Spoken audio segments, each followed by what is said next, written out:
শীতের মৌসুমে কষ্ট উপেক্ষা করে ওযু করা। শীতের সময় ওযু করতে খুব বেশি আরাম লাগে না, সাধারণত কষ্ট লাগে, ঠিক না ঠিক?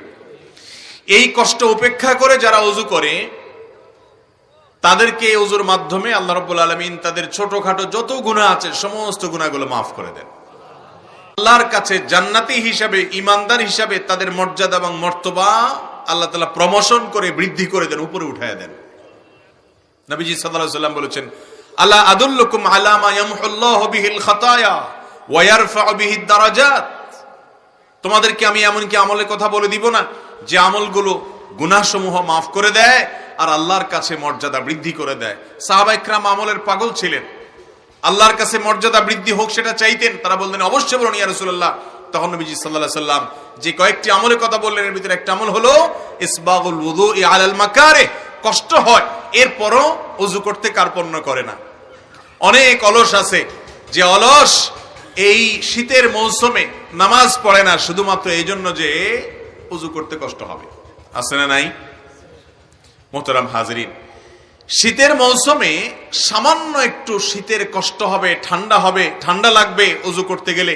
এই কষ্ট উপেক্ষা যদি আপনি করতে না পারেন, এই কষ্টটা যদি সহ্য করতে না পারেন, তাহলে কিভাবে আপনি আশা করেন আল্লাহর কাছে অনন্ত অসীমকালের জান্নাতের? অতএব শীতের মৌসুমে যত কষ্ট হবে সমস্ত কষ্ট উপেক্ষা করে হলেও ওযু করার মতো সৎ সাহস থাকতে হবে। ইমানদার সব সময় সাহসী হবে, ইমানদার সব সময় ধৈর্যশীল হবে, বেসবর হবে না এবং ভীরু হবে না। নবী করিম সাল্লাল্লাহু আলাইহি সাল্লাম ধৈর্যের জন্য আল্লাহর কাছে দোয়া করতেন। অলস হবে না, তিনি আল্লাহর কাছে পানাহ চাইতেন, আল্লাহুম্মা ইন্নী আউযু বিকা মিনাল আজজি ওয়াল কাসাল, অলসতা থেকে পানাহ চাইতেন। তিনি ভীত এবং সন্ত্রস্ত টাইপের মানুষ হওয়া থেকে পানাহ চাইতেন আল্লাহর কাছে। আল্লাহুম্মা ইন্নী আউযু বিকা মিনাল বুখলি ওয়াল জুবন, পানাহ চাইতেন যে আল্লাহ আমি যেন ভীরু না হই, ইমানদার সাহসী হবে। সামান্য একটু পানিরই যদি আপনি ভয় পান তাহলে আপনি কিভাবে একজন ইমানদার হতে পারেন? অতএব শীতের মৌসুমে কষ্ট উপেক্ষা করে ওযু করব তো ইনশাআল্লাহ। অনেকে ওযু করে ঠিকই, নামাজও পড়ে ঠিক, কিন্তু ওযু চাপাচাপি করে ধরে রাখে। বিশেষ করে শীতের সময় যুবক এবং বৃদ্ধ সব শ্রেণী মানুষের মধ্যেই অনেকে আছেন যে আসরের ওযু দিয়ে এশা পর্যন্ত টেনে নিয়ে যাওয়ার একটা চেষ্টা থাকে, আছে না নাই?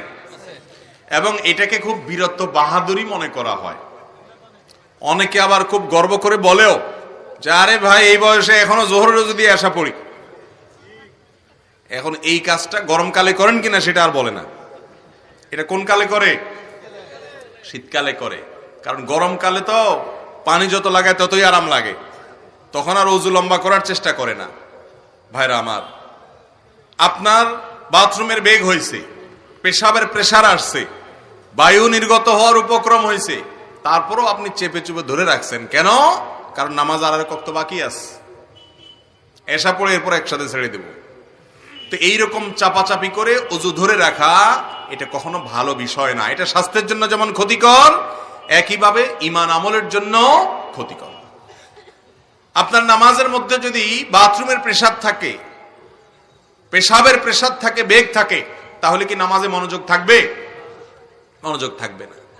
আপনি বিয়ে করেছেন, আপনার স্ত্রীর সাথে প্রথম সাক্ষাৎ হবে, আপনি যাচ্ছেন, প্রচন্ড বাথরুমের বেগ আছে, আপনি চিন্তা করতেছেন বাথরুম পরে করব, কোন রকম ঝামেলা শেষ করে নি, এর সাথে দেখা করে নি, তারপরে বাথরুম সারবো। এরকম আছে কেউ?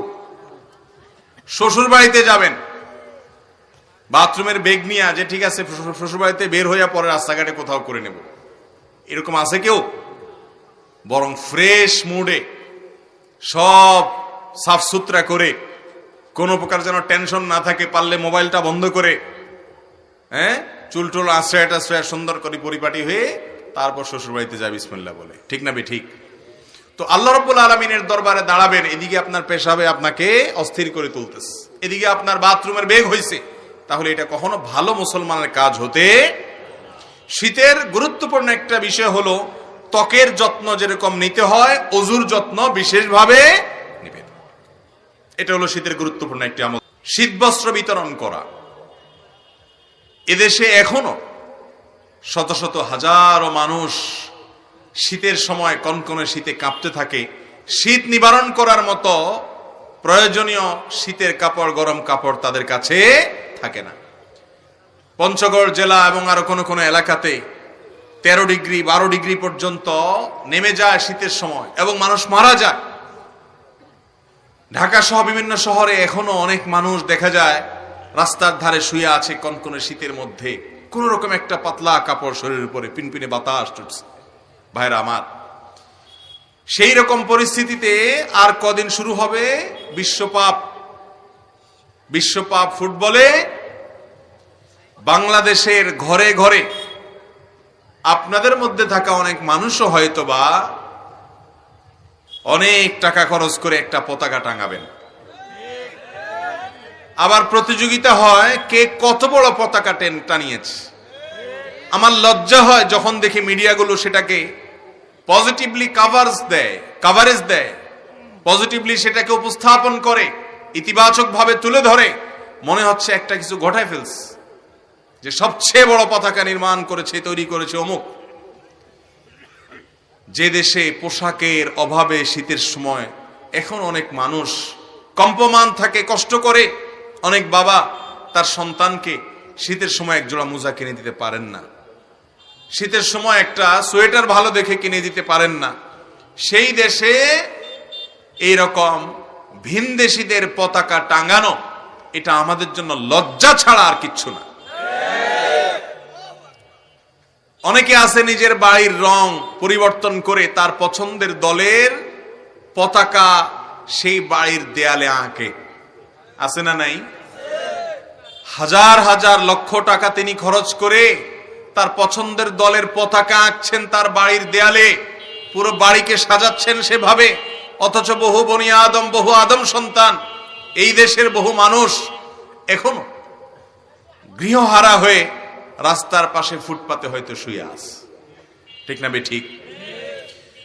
মোহতারাম হাজিরিন, আপনারা বিশেষ করে এখানে বেশিরভাগ যুবকরা আছেন, আপনারা যদি না জাগেন এই দেশের পরিবর্তন কোনোদিন হবে না।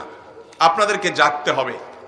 আপনি আপনার বন্ধুদেরকে বোঝাবেন, তুমি ভিনদেশীদের পতাকা এদেশে টাঙাচ্ছ, সেটাকে তুমি অন করছো, সেটা নিয়ে গর্ব করছো, টাকা ঢালছো।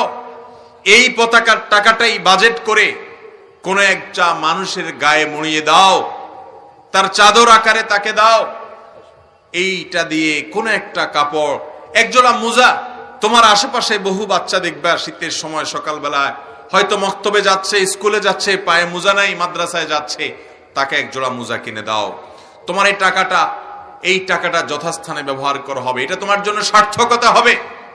মুহতারাম হাজরিন, অতএব এই বিশ্বপাপ উন্মাদনার সামনে আসছে, একই সময় হাজার হাজার লক্ষ লক্ষ বনি আদম শীতে